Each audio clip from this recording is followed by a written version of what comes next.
Across then live to our correspondent Noga Tarnopolsky, who joins us from Jerusalem. Noga, it appears then those strikes once again happening on the south of Beirut after that weekend of violence amid talks of a ceasefire deal. What's the latest on the violence and indeed on those the possibility for a deal?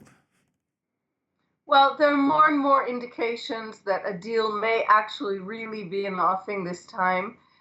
Just in the last hour, a new minister in this government, Zev Elkin, a member of the party that recently joined Netanyahu's coalition, came out and said that Amos Hochstein, President Biden's emissary, has received a green light from Israel. Now, this is the language that's been used in the last day or so.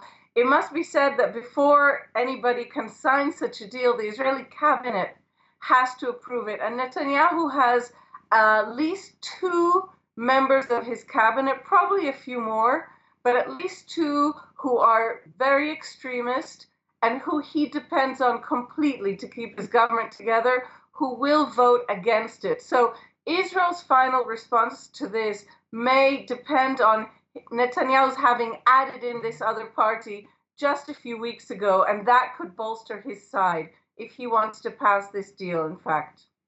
Meanwhile, also, Noga, other news coming out of Israel this morning, the Israeli government saying it's cut ties with the left-wing Daily Haaretz there. What does that actually mean?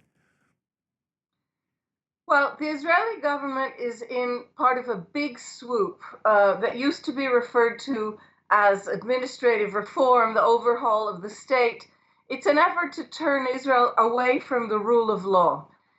And part of that effort has to do with communications. The government is trying to pass a resolution which would cut off all funding, for example, for the national broadcaster in Israel.